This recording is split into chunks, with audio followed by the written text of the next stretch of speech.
Amen. Amen. Amen. Amen. Vous êtes déjà fatigué? Non. Amen. Alors nous allons se mettre debout et nous allons prier pour les autorités. Il y a trois formes d'autorité. Il y a l'autorité administrative, l'autorité parentale, l'autorité spirituelle. Amen. L'autorité spirituelle, c'est le pasteur, les hommes de Dieu en général, le père spirituel en particulier, sa famille. Il y a les autorités administratives, donc les dirigeants de ce pays, les dirigeants aussi de cette ville. Il y a aussi les autorités parentales, ce sont les autorités dans le foyer. Amen.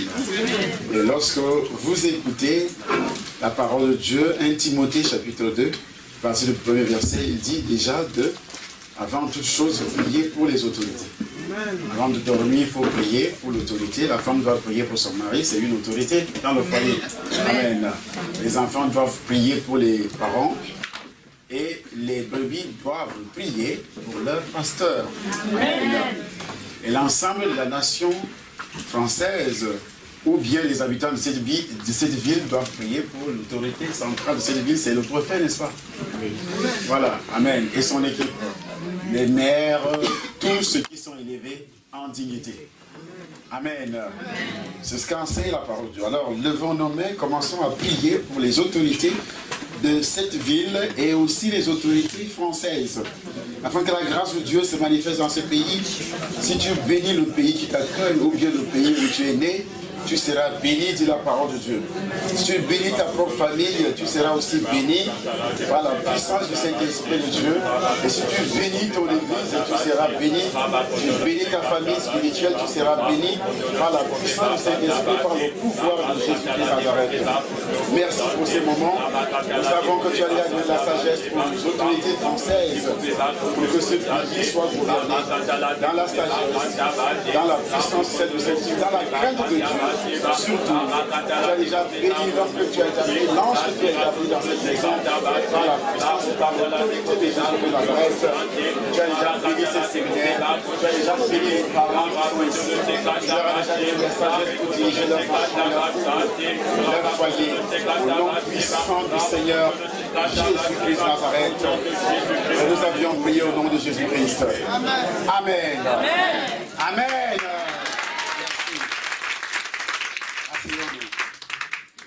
Bien-aimé, il est écrit dans le livre de 1 Éphésiens, chapitre 6. À partir du verset 10, je crois que notre projecteur d'hier est là. Éphésiens, chapitre 6, à partir du verset 10. Ces versets sont très importants pour moi. Il est écrit, moi j'ai ma Bible, je ne regarde pas votre. À partir du verset 10, il est écrit « Au reste ». Ça veut dire qu'il y a eu quelque chose, n'est-ce pas? Il y a quelque chose qui a été dit, n'est-ce pas? Au reste. Je vous pose toujours la question de savoir, parce que moi je ne suis pas français. Je ne maîtrise pas cette langue. Amen. Hein? Moi je viens d'un Colombier. Mon village s'appelle un Colombier. Colombier. Dans ma langue, ça veut dire montagne de lumière. Amen. Bien. Au reste, frères, au reste, fortifiez-vous dans le Seigneur. Il n'a pas été dit de se fortifier dans les fétiches. Bien dans l'horoscope, n'est-ce pas? Ou bien dans la vie professionnelle, dans les affaires, dans les sous, l'argent, les richesses, n'est-ce pas? Fortifiez-vous dans le Seigneur.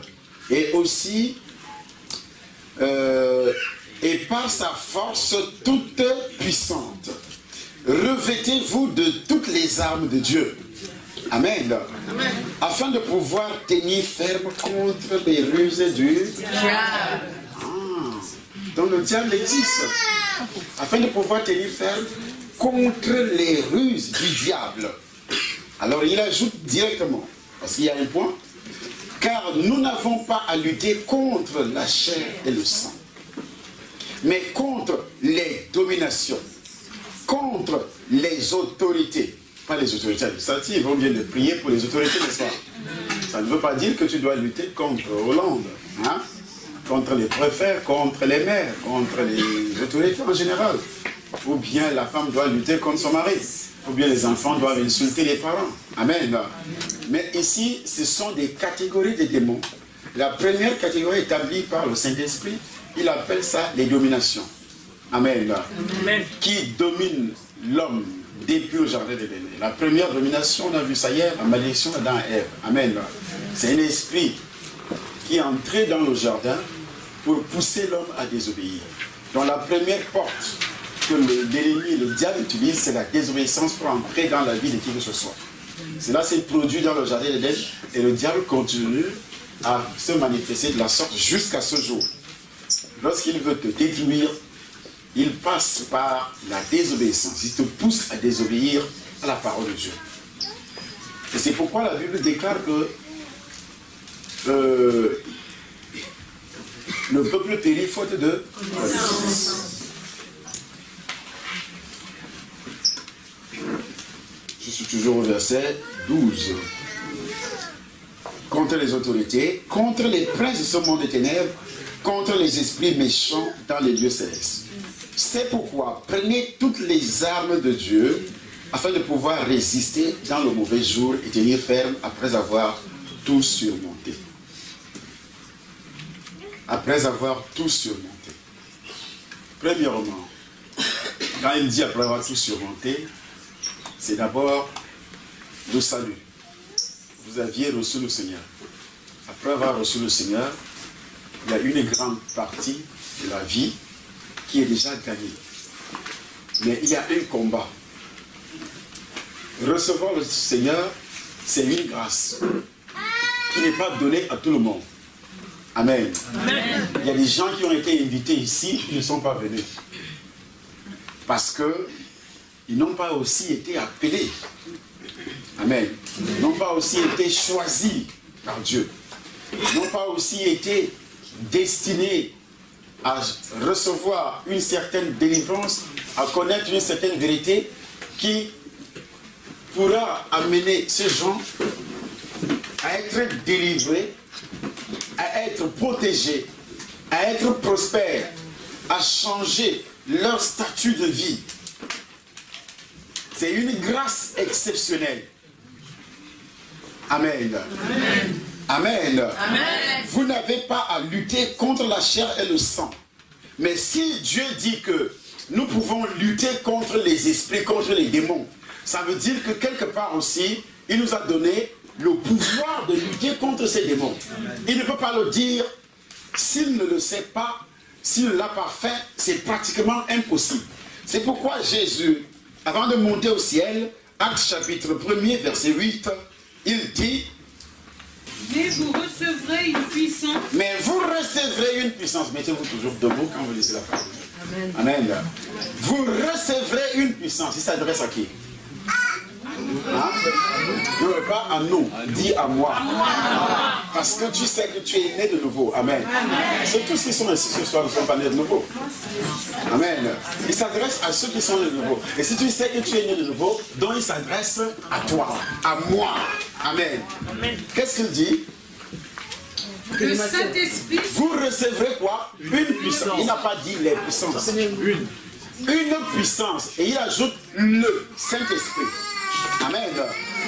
Mais pourtant, il y a des milliards de démons, des milliards d'esprits.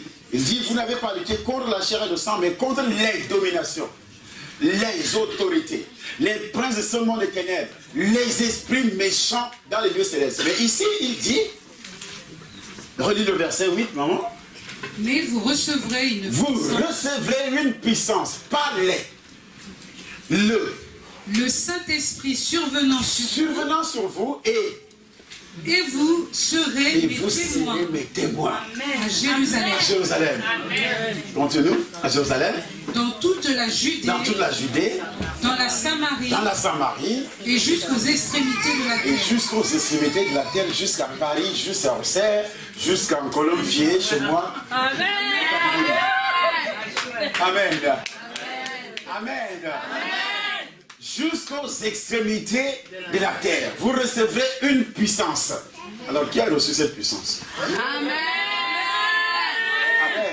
Vous recevez une puissance. Et c'est seulement la personne qui a reçu cette puissance et qui connaît le mécanisme.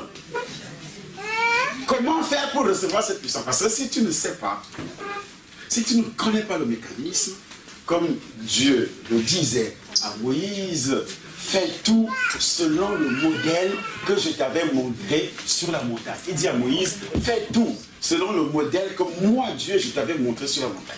Il y a un seul modèle. Amen. Amen. Pour accepter le Seigneur, il y a un seul modèle. Il n'y a pas deux. Ce n'est pas parce que j'appartiens à une religion, ce n'est pas parce que ma mère était protestante et que mon père était catholique et que moi aussi, je m'intéresse aux choses de Dieu.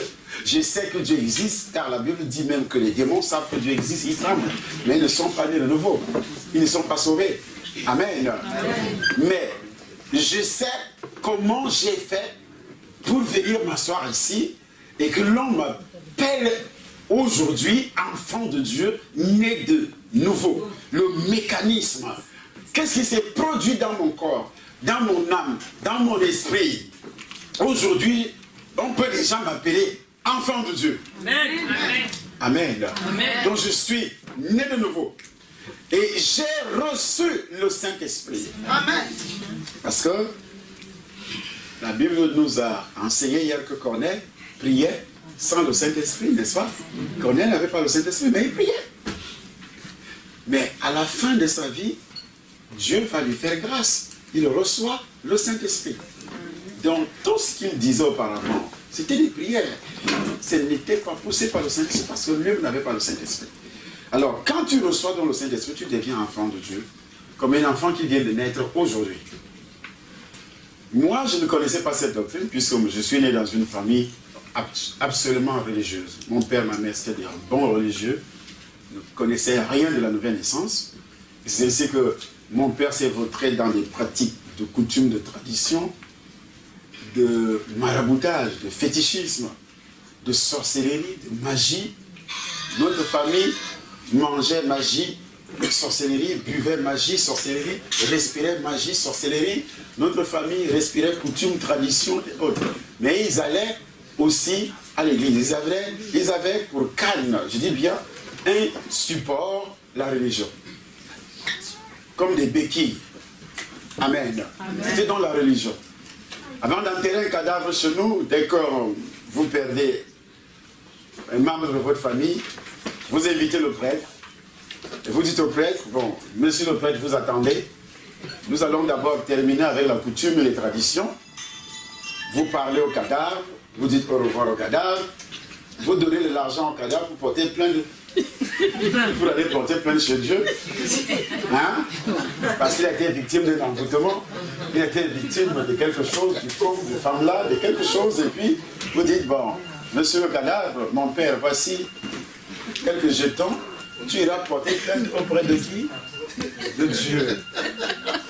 Amen. Bon, ces croyances, or la Bible interdit de parler aux morts. Ceux qui avaient des problèmes aussi avaient l'habitude de demander aux défunts, d'essayer de demander, de prier Dieu, d'essayer de résoudre leurs problèmes d'enfantement, leurs problèmes d'argent, leurs problèmes professionnels. Et pendant les funérailles, on récoltait le sang des boucs, le sang des animaux égorgés, on mélangeait avec le vin de Parme ou bien le vin rouge avec des écorces pour laver la malchance sur les assistants ou bien les membres de la famille, ceux qui sont restés vivants. Amen. C'était une pratique que Dieu interdisait. Deutéronome chapitre 18 à partir du verset 2. Dieu interdit ce genre de pratique. Et vous allez voir comme ici également en Europe. Moi j'étais au Château Rouge l'autre jour, accompagné ma femme. J'ai vu des Sénégalais, des Maliens, marabouts qui distribuaient les flyers pour faire la publicité de leur officine. Amen. Il y a des gens qui prenaient. Mais ceux qui prennent ne savent pas qu'ils sont en contact avec les démons.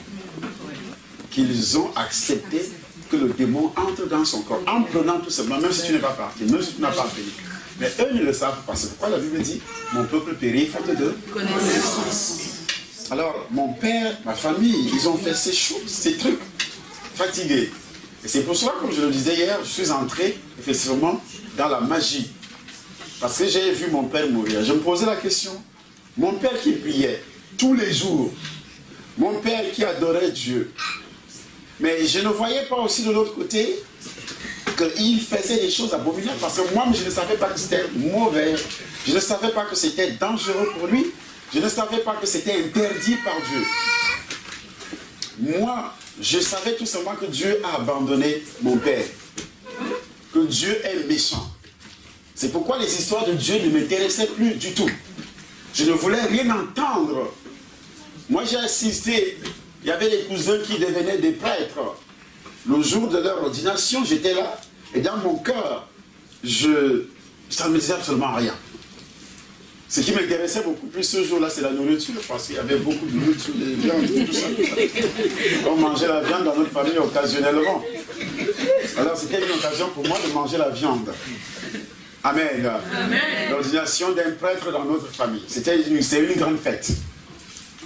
Mais du côté professionnel ou bien de l'appel de Dieu, ça ne me disait absolument rien parce que je savais que c'est des bêtises. Mon père a été tué par les sorciers et Dieu était là. Ma mère a été tuée par les sorciers, par mon oncle, je le savais. Dieu était là. Ma mère était envoûtée. Mes petits frères, mes grands frères, je ne suis pas l'aîné dans la famille. Beaucoup sont morts avant moi. Et aussi les petits sont morts avant moi. Nous sommes restés 3, jusqu'en Afrique on accouche, hein. On met au monde. Hein. C'est pas comme ici, vous avez 2 enfants et puis vous dites, bon, ça va. Ma mère a eu 14. Ça vous donne des vertiges. Elle a perdu 11. Elle a perdu 11 enfants. Ils sont morts.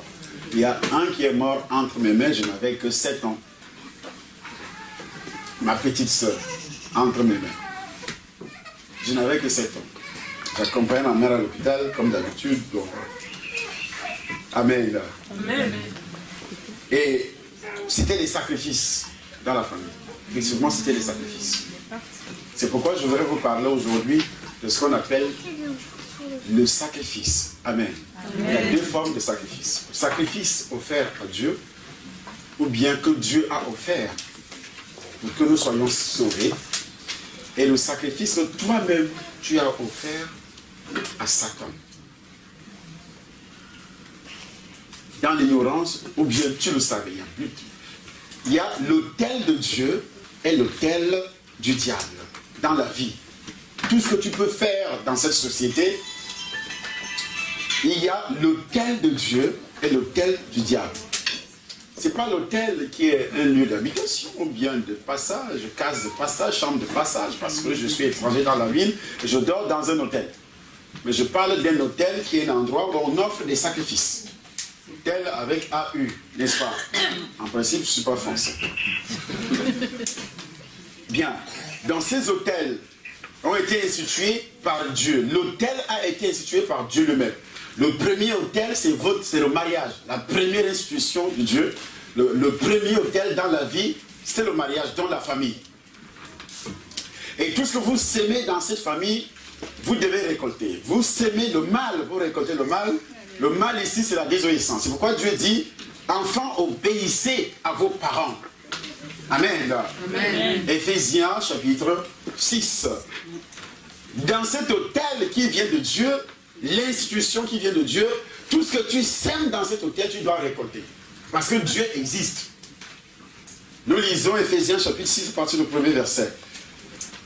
Enfants, obéissez à vos parents. Enfants, obéissez à vos parents. Selon le Seigneur. Selon le Seigneur. Ça veut dire que si le parent te contraint à commettre un péché, tu dois refuser. Amen. Car Amen. Cela est juste. Car cela est juste. Oui. Honore ton père. Honore ton père et ta mère.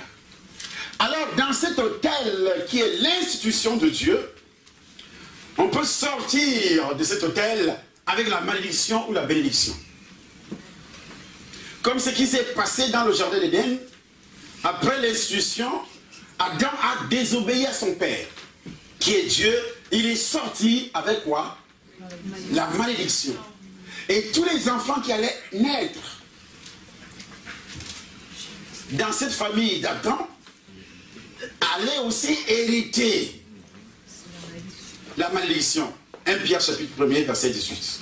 Nous pouvons lire aussi. Donc c'est un autel. Et toute la famille mondiale a été sacrifiée sur cet autel. Pas à Dieu, mais au diable. C'est pourquoi dans cet autel, qui est la famille, selon Dieu, lorsque un enfant naissait, on prenait l'enfant, on l'amenait où? Au temple. 8 jours après. Pour consacrer cet enfant à qui? À Dieu. C'est la famille. Parce que la famille, c'est un autel. Et quand on présente l'enfant au Seigneur, l'enfant, il est consacré à Dieu. Un sacrifice sur un autel. Mais, ce qui se passe, sachant que ce n'est pas par des choses périssables, par l'argent ou l'or, que vous avez été rachetés de la vaine manière de vivre que vous avez hérité de vos pères. La vaine manière de vivre que vous avez hérité de vos pères. La vaine manière de vivre que vous avez hérité de vos pères. Et le père est où? C'est dans le foyer, non? L'homme et la femme se marient. L'homme quittera son père et sa mère et s'attachera à sa femme et les deux deviendront. Et on a vu hier que Dieu a dit, Dieu les avait bénis. Il a dit encore, multipliez-vous. Amen. Ça veut dire que le sexe n'est pas un péché. Mais c'est lorsqu'il est mal utilisé qu'il devient un péché, puisque le sexe existait lors de la création. Quand il a créé l'homme sans sexe. Hein? Non. Donc il a trouvé que, c'est bien après le péché qu'il a vu que, bon, Adam, il te faut quand même un sexe. N'est-ce pas? Non, il a créé l'homme et le sexe. Il a créé aussi la femme. Avec quoi? Le sexe. Pour se multiplier. Amen. Mais aujourd'hui, c'est un objet de plaisir. Un objet commercial. Amen. Ça devient donc, ce sont des esprits qui entrent pour utiliser, pour polluer, pour détruire la société. Ici donc, dans la famille, puisque Dieu dit, enfants, obéissez à vos parents. Qui n'a pas eu de père ici? Il y a quelqu'un ici qui n'a pas de père? Même au Cameroun, bon, si on ne connaît pas ton père, parce qu'il y a des gens qui font des enfants comme le poulet même, les poulets de chair, les poulets, comment on les appelle les poulets? Les pondeuses. Ah, vous savez qu'il y a des poulets qui font qui pondent les œufs comme ça sans... Hein? Donc il y a aussi des femmes qui accouchent comme ça, on ne voit pas l'homme. N'est-ce pas? On ne voit que la grossesse, on ne voit pas le père dans la famille. On ne voit pas le père, on voit que la grossesse, elle accouche. Et puis après l'accouchement, elle porte le bébé. Où est le père? Il a fui. Il a refusé son enfant. C'est pas de cet enfant-là qu'il est question ici. Il est dit, c'est un enfant qui est né dans un foyer légal. C'est pas un foyer légal selon les hommes, s'il vous plaît. Parce qu'il y a une légalité qui est constitutionnelle. On reconnaît par exemple le foyer qui, par exemple, quelqu'un, on appelle ça ici, les gens qui vivent ensemble, n'est-ce pas? Concubinage. C'est légal, n'est-ce pas? Oui. Ici, c'est illégal, n'est-ce pas? Mais est-ce que pour Dieu, c'est légal? Non. Hein? Non. Mais répondez clairement. Non. Non. Concubinage. Ou bien... Ah, le Pax. Le Pax. Bah, c'est quoi? C'est vous qui connaissez, moi je n'en sais rien. Je ne suis pas français. Hein? Moi je ne suis pas français, bon. C'est légal selon les hommes, n'est-ce pas? Mais selon Dieu, est-ce que c'est légal? Non. C'est pas légal. Ce qui est légal est que tu te maries. Mariage légal selon Dieu. Il y a des prédicateurs qui disent que la dot n'est pas légale. La dot est bien légale devant Dieu. Elle est légale. Amen. Tu ne peux pas prendre la femme, la fille d'autrui sans la doter. Amen. Amen. Vous voyez, le diable arrive à pervertir la parole pour vous amener à désobéir afin de vous détruire.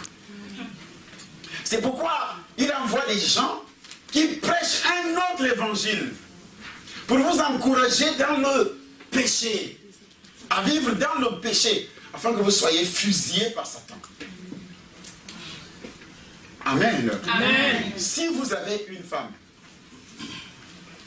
vous prétendez que c'est votre femme, sans doute. Elle n'est pas votre femme. Selon Dieu, elle n'est pas votre femme. Tu es un bandit spirituel.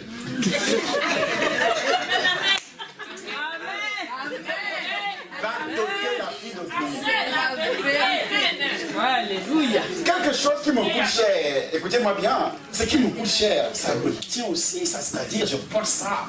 Si tu touches à ma montre, un jour je suis allé en Suisse. Vous avez entendu parler de Roger Mila? Oui. Ah, de Roger Mila, la vedette camerounaise. Sa famille, lui-même, et oh, disons reçu le Seigneur. Amen. Amen. Dans mon temps. Alors, un jour, j'effectue le voyage. Nous sommes arrivés ici en France, je devais rencontrer le PDG de Canal Sac, c'est son ami. Je voulais placer ma chaîne de télévision sur satellite. Et puis, on a vu le PDG, on a discuté, il nous dit, bon, il vous faut 180 000 € par an pour placer la télévision sur satellite. Et puis, on a fait une semaine à Paris. Nous sommes partis en Suisse parce que sa belle-mère vit en Suisse. Vivant en Suisse, elle vient de rentrer au Cameroun. Alors, nous étions en train de manger dans la maison de sa belle-mère à Neuchâtel. Alors, le petit frère de sa femme, le beau-frère de Roger, le petit frère de sa femme est entré. Il travaille dans une société qui fabrique des montres qui coûtent vraiment cher. C'est les personnalités du monde qui achètent ces montres-là. Alors, il m'a vu et la belle-mère présente dit, voici le docteur Isomba. C'est l'homme de Dieu du Cameroun, le père spirituel, notre père spirituel, notre père spirituel, notre père spirituel, avec tout ce que vous savez, comme éloge derrière tout ça. Amen. Amen. Moi, je mangeais tranquillement. Après avoir pris mon repas, on était en train de causer, et puis le garçon est venu, il prend place devant moi, il me dit, papa, je voudrais vous voir pour un problème. Je ne voudrais plus être salarié.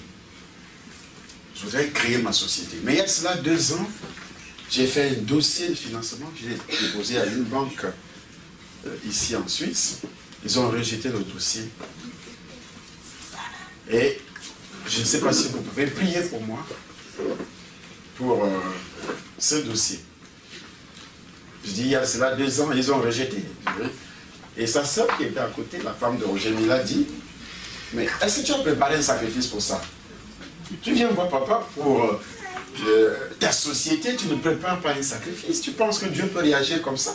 Parce que moi, je leur enseigne effectivement ce que c'est que le sacrifice.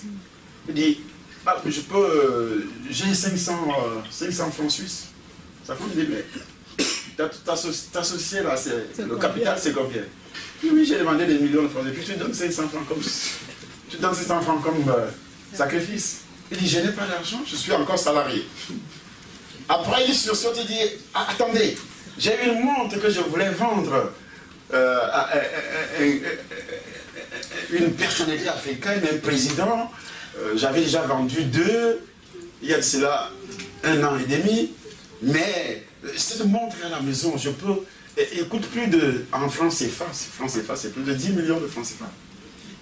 10 millions, ça fait 15 000 €. Il dit, cette montre-là, quand tu portes ça, on ne règle pas, ça fonctionne avec ton sang, c'est-à-dire, on fabrique ça avec On règle ça avec ta soeur, la soeur qui dit, ah bon? Et papa, je vous apporte ça demain. Vous priez pour moi. Si vous priez que ça marche. Elle me dit, il est parti. Le lendemain, il apporte une montre. Tu vois d'abord le coffre. Il dépose la montre, il sort la montre. Il me dit, je peux vous donner la montre comme ça. Bon, je veux d'abord prendre la sueur. Je rentre avec ça, régler la montre. Il commence à frotter derrière la montre ici. Ah, mais attention, tu restes blessé là. Et je reviens demain. Le lendemain, il revient vers la montre. La montre marche. Il dit, papa, si ça fait 24 heures sans que tu la portes, elle va s'arrêter. Mais si quelqu'un vole, elle va s'arrêter complètement. Parce qu'elle ne va pas reconnaître l'ADN de cette personne. Ah bon? Waouh! Alors, tu veux quoi? J'ai posé la montre à côté pour me dire. Avant de prier, je mets d'abord la montre derrière moi.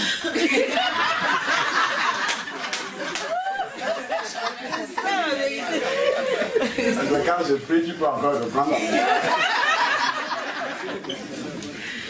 Amen. Amen. Et je me suis mis à prier. À prier. Après, il s'est levé. Il va dans la cuisine, il trouve sa soeur qui fait le repas. Il dit, soeur, elle sait vraiment ça va marcher.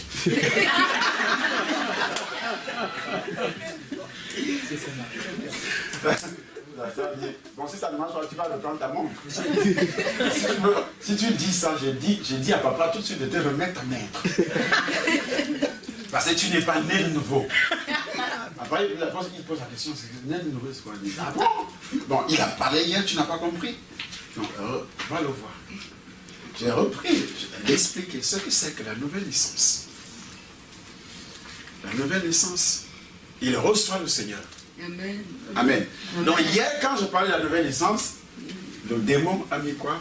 Le coton mystique dans ses oreilles. On n'achète pas Dieu. C'est pas parce que tu as donné le monde, même si c'est 100 000 €. Dieu a besoin d'abord de ton âme. Amen. Pour résoudre tes problèmes. Amen. Jésus n'est pas descendu dans cette vie pour résoudre nos problèmes terrestres. Parce qu'il est dit que nous sommes étrangers et voyageurs sur cette terre. Cherchez premièrement le royaume et la justice de Dieu. Et tout ce que vous voulez vous sera donné par-dessus. Amen. Amen. Amen. Alors, de nouveau, j'ai prié. Il est parti. Ça n'a pas fait un mois. Il m'appelle. Il dit, papa, je viens au Cameroun. Vous savez ce qui s'est passé? C'est la banque elle-même qui m'appelle. Le dossier qu'ils avaient rejeté il y a cela 2 ans, ils m'ont appelé hier pour me dire de passer au siège de la banque, voir mon gestionnaire, mon dossier vient de passer. Amen.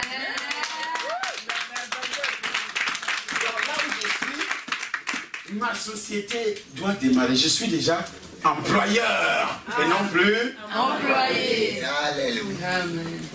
Aujourd'hui, ce garçon est employeur. Amen. Amen. Amen. Amen. Quoi? Employeur. Et non plus employé. Parce que, un, il a reçu le Seigneur. De deux, il a fait ce qu'on appelle le sacrifice sur un autel. Mais ici, l'autel que je voudrais te parler, c'est la famille d'abord. Cet autel est très important. Dès que tu quittes, tu sors de cette famille avec un problème. Enfants, obéissez à vos parents, selon le Seigneur, car cela est juste. Quand tu étais païen, est-ce que, ou bien, même après avoir reçu le Seigneur, il y a des gens qui ont reçu le Seigneur ici hier, mais ils ne se sont jamais rappelés que j'ai eu des problèmes avec mon père. J'ai eu des problèmes avec ma mère. Mon père m'avait maudit. Il a prononcé des paroles négatives contre moi. Ma mère a prononcé des paroles négatives contre moi. Parce que j'étais désobéissant. Je ne faisais pas ce que mon père me demandait de faire. Ça veut dire que si je suis déjà marié, ou bien je suis déjà indépendant, j'habite déjà seul, ça veut dire qu'il y a une malédiction. Mon corps a été, mon âme, mon esprit, mon argent, mon emploi a été offert à Satan sur un autel qui n'était pas l'autel de Dieu à cause de ma désobéissance envers mon père, envers ma mère. La désobéissance est l'autel de Satan. Tous ceux qui désobéissent, leur argent est offert en sacrifice à Satan. Tous ceux qui commettent des péchés étant païens, si tu le sais ou pas, mais ta santé est offerte en sacrifice à Satan. Ton argent est offert en sacrifice à Satan. Ton mariage est offert en sacrifice à Satan. Par exemple, lorsque une fille se fait dévierger avant le mariage, est-ce que vous savez que son corps, son foyer, son mariage, tout cela est déjà offert à Satan sur un autel? C'est la Bible dit que le lit conjugal soit exempté de toute souillure. Que tu sois païen ou pas, exempté de toute souillure. C'est-à-dire tu dois respecter la première institution de Dieu qui est le mariage. Et pour se marier, il faut être vierge. Il fallait être vierge en Israël. Voilà que chez nous, chez les païens, à 12 ans déjà, on a des copains. On s'embrasse. Tu présentes même des copains à ton père, à ta mère. Il le sait. Et ce n'est pas condamnable chez vous, ici. Mais c'est condamné par Dieu. Même si vous autorisez à vos enfants de le faire, mais Dieu lui condamne ça. Dieu lui condamne ça. La vie, le mariage de cet enfant est offert en sacrifice à Satan. Satan fait de ce mariage ce qu'il veut.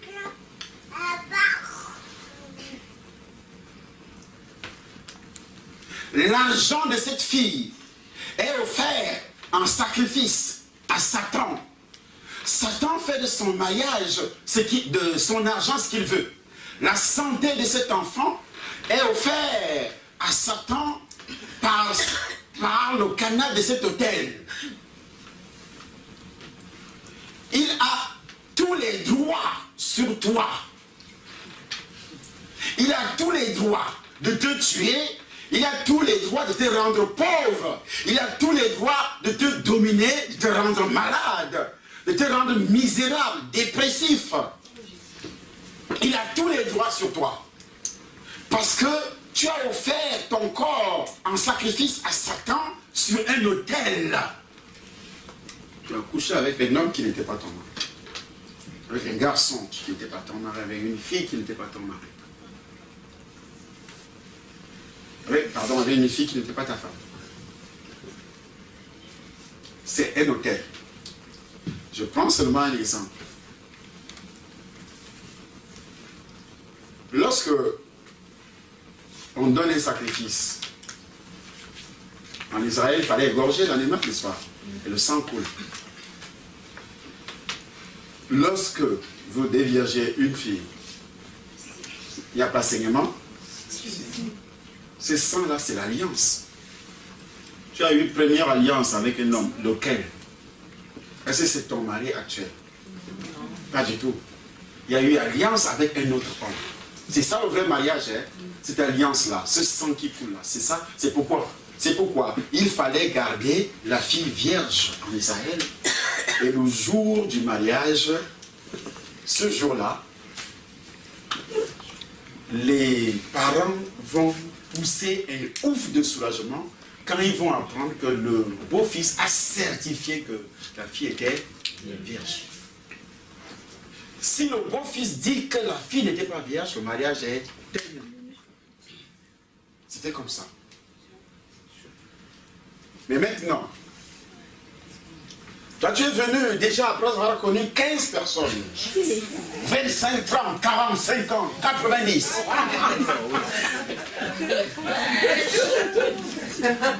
Tu es passé sur plusieurs hôtels. Le garçon aussi c'est la même chose. C'est pas seulement la fille, hein. Le garçon aussi c'est la même chose. Parfois les garçons commencent avec des prostituées. Parce qu'il a peur de draguer une fille. Et puis, il va sur Internet.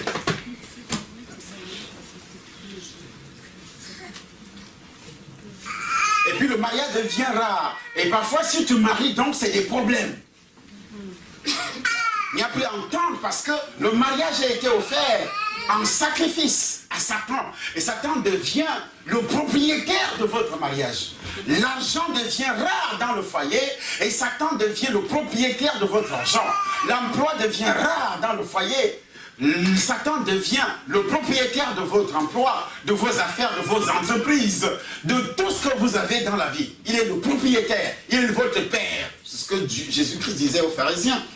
Jean chapitre 8, verset 43, 44. C'est ce qu'il disait aux pharisiens. Vous avez pour père le diable. Et pourtant, les pharisiens n'étaient pas les adorateurs des idoles. Nous lisons Jean chapitre 8, partie du verset 43. Pourquoi ne comprenez-vous pas mon langage? Parce qu'un n'avait pas le Saint-Esprit. Parce que vous ne pouvez écouter ma parole. 44, vous avez pour père Dieu. Hein, il a dit Dieu.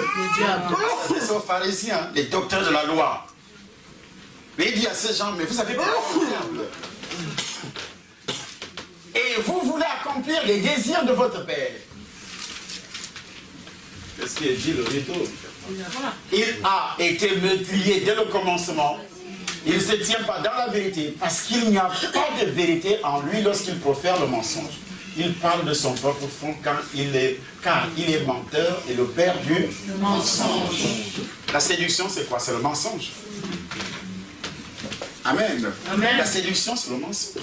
Un garçon qui te séduit, te tromper, ce n'est rien. On peut coucher ensemble, ce n'est rien, c'est pas du tout le problème. Hein? Bon, c'est Satan qui parle par sa bouche. Amen. Amen. Une fille qui te dit, oui, tu es frère. Garçon, oh, tu es frère, tu es beau, tu es galant. Hein? C'est la séduction, n'est-ce pas? Amen. Amen. Et puis tu vas avec elle, cette fille-là, avant le mariage. Vous commencez à embrasser. Vous deux, vous êtes en train d'offrir votre corps à Satan sur un autel. Ça, c'est l'autel de Satan. Tu vas te marier, le mariage sera physique, mais il ne sera jamais spirituel. Il ne sera jamais spirituel. C'est un mariage physique parce que tu quittes ton père, ta mère physiquement pour vous retrouver, commencer à habiter ensemble. Vous organisez votre mariage comme vous voulez. Ce n'est plus selon le modèle établi par Dieu. Amen. Amen. Amen. Amen. C'est pourquoi je commence effectivement par le mariage. Parce que le diable a attaqué la première institution qui est le mariage. Dans le jardin d'Éden. C'est pourquoi la première délivrance aussi doit se manifester dans le cadre du mariage. Alors, en quittant le foyer de ton père pour être indépendant, est-ce que tu as eu des problèmes avec ta mère? Est-ce que tu as eu des problèmes? Tu étais désobéissant. Je suis en train de te donner les indices de malédiction où toi-même tu dois faire le discernement. Parce que si tu ne fais pas ce discernement, tu ne peux jamais être délivré. Tu dois comprendre que ici, avant de quitter, je me querellais toujours avec mon père, avec ma mère. Quand il me disait de faire ceci, je l'insultais parce que ici, les jeunes insultent les parents. Parce que on a l'enseigne à l'école que si papa te regarde, tu appelles la police. C'est pas ça? Si papa te regarde, il est même interdit de parler fort à un enfant. Amen. Alors ça monte dans la tête, et puis l'enfant fait ce qu'il veut. Mais il y a une loi de Dieu, qui n'est pas la loi des hommes, qui attire plutôt la malédiction sur cet enfant. Enfant, obéissez à vos parents, selon le, car cela est juste. Honore ton père et ta mère. Ici, les enfants insultent les parents. Ils respectent personne. Au Cameroun, c'est la même chose. C'est un esprit. Moi-même, je le faisais dans la famille. Mon père me dit, tu fais ça, tu fais ça, tu fais ça. Je dis oui, après je ne fais rien. Mais je ne savais pas que c'était une malédiction pour moi. Honore ton père. Puisque mon père n'avait rien, il était pauvre. À cause de cette pauvreté, je désobéissais, je méprisais mon père, moi. Quand il me parlait, je m'en foutais. Il dit, tu n'as pas construit une maison pour nous, tu n'as rien fait. Et je le disais ouvertement à mon père. Il dit, tu n'as rien fait, tu as utilisé ton argent, tu as bouffé ton argent avec les femmes, et maintenant, tu es déjà vieux, tu veux que moi. Et je parlais dur à mon père. Oh, je ne savais pas que c'était la malédiction que j'attirais sur moi. Amen. Amen. Honore ton père, c'est le premier avec une promesse. Laquelle? Verset 3, afin que tu sois et que tu vives au ciel. Hein? Sur alors, donnez-moi les caractéristiques de quelqu'un qui est heureux sur la terre.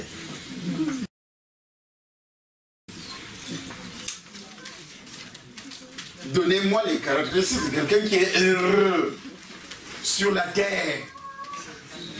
Oui, maman. Il est en bonne santé. Il est en bonne santé. Il prospère à tous égards. Il prospère. 1 Jean, 3 Jean, je crois 2 Jean, 3 Jean, quelque chose comme ça, verset 2. 3 Jean, verset 2.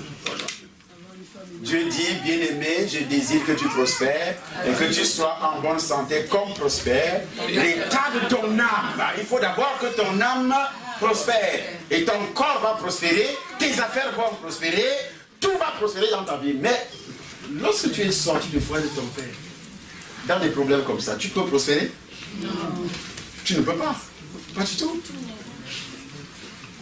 Afin que tu sois heureux, que tu vives longtemps, heureux, il prospère financièrement. Il y a des gens qui sont partis de l'Afrique et qui vivent en Europe avec le social. Est-ce que c'est la prospérité, ça? Non. Quand tu vis avec le social, c'est la prospérité? Non. Qu'est-ce qu'on appelle social ici? Expliquez-moi. Tu vis avec les aides. Tu vas me dire que tu es heureux? Non. Avec les aides, il faut qu'on t'aide. Tu es mendiant.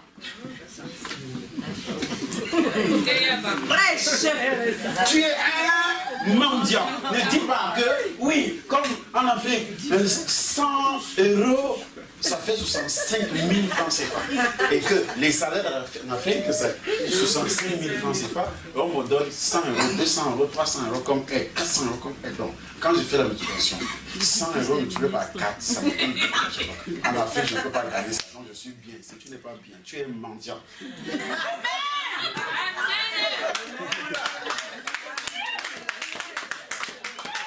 faut que tu sois délivré. Tu n'es pas bien, tu es mendiant. Quand tu as la malédiction, tu ne vois pas. Amen. Amen. Tu ne vois pas, tu es un aveugle. Amen. Amen. Amen. Amen. Je ne t'ai pas créé pour que tu vives des aides. Non, jamais. Jamais. Il dit, celui qui ne travaille pas ne doit pas manger. Ne doit pas manger. Mais toi, tu vis des aides. Donc, tu as la malédiction sur toi.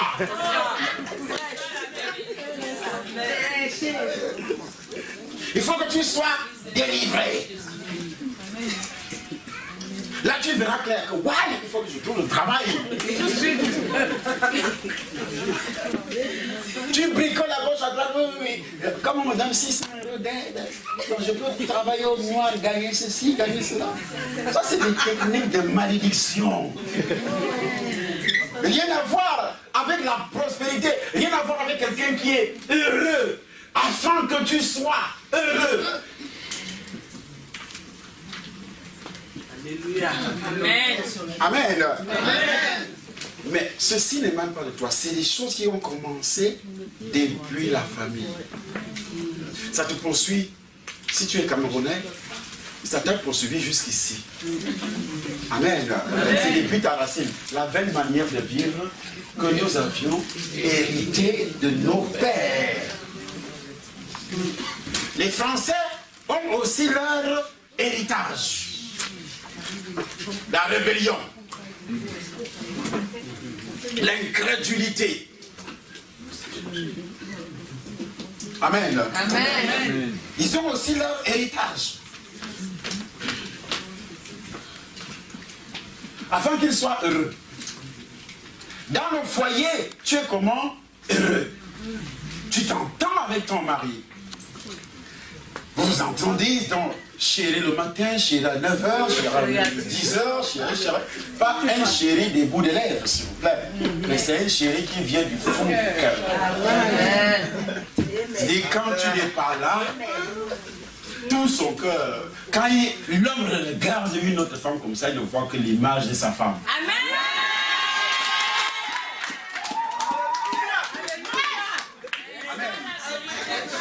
Il croise une autre femme, même si la femme a mis les clignotants, les phares, ça ne lui dit rien.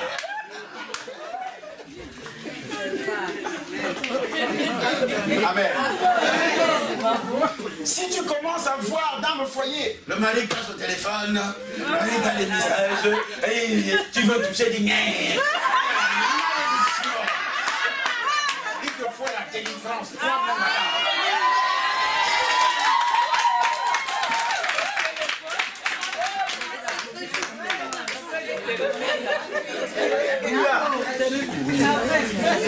Amen. Amen. Amen.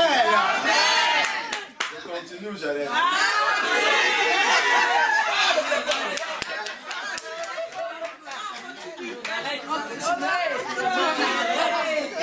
C'est ce petit mot-là qui m'intéresse. Afin que tu sois comment? Heureux et que tu vives longtemps. Nous ne sommes pas encore là. Nous sommes sur un foyer heureux. Qui va avoir un foyer heureux? Quand je regarde les enfants, ils m'ont donné un chèque l'autre jour. Je vois Véronique ou je dis wow, ça a attiré l'attention de ma femme. Ah, même sur le chèque. Regarde ces gens-là. Je me dis chérie, regarde ces gens-là. Même sur le chèque.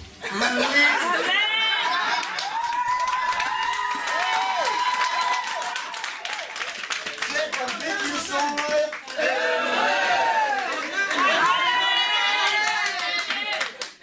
parce que quand vous n'êtes pas heureux, hein, chacun a son chéquier avec son nom. Il te faut si c'est comme ça ton foyer, il te faut la délivrance ce soir. Et puis tu l'as délivré ce soir.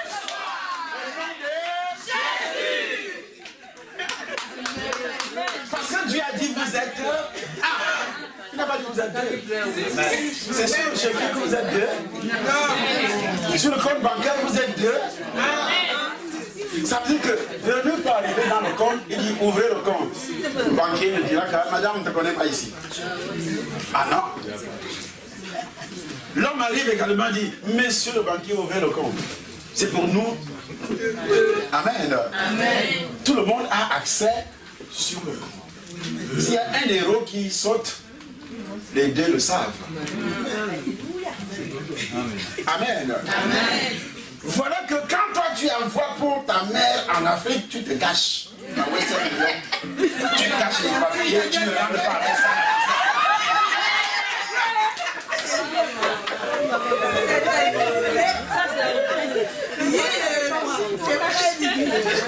Tout se passe en cachette.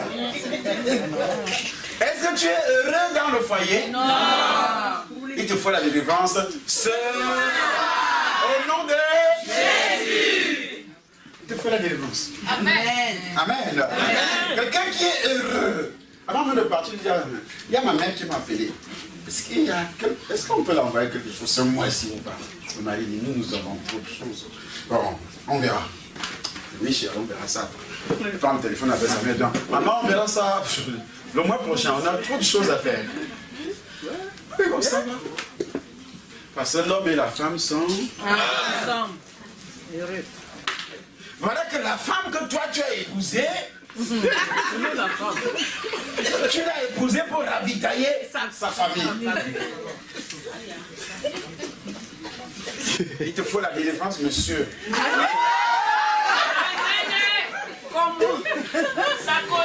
Ne dis pas que c'est la femme qui est comme ça, mais c'est toi qui as des problèmes. Amen. C'est toi qui as des problèmes. Afin que tu sois comment? Heureux sur la terre. Ta femme t'engueule, t'insulte. Amen. Elle n'est pas soumise. Le chapitre 5 disait quoi? Éphésiens toujours, chapitre 5 à partir du verset 22. Soumise à vos maris. Comme au Seigneur. Voilà que ta femme te laboure. Elle te laboure. Labourer.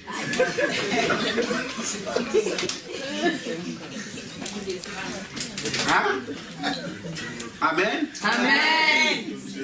Pas de solution. Des insultes, des critiques, des méprises. Et toi, tu prends le chien, tu promets le chien. Tu n'as rien fait depuis. Tu es ici. Comme elle parle, comme une machine à coudre.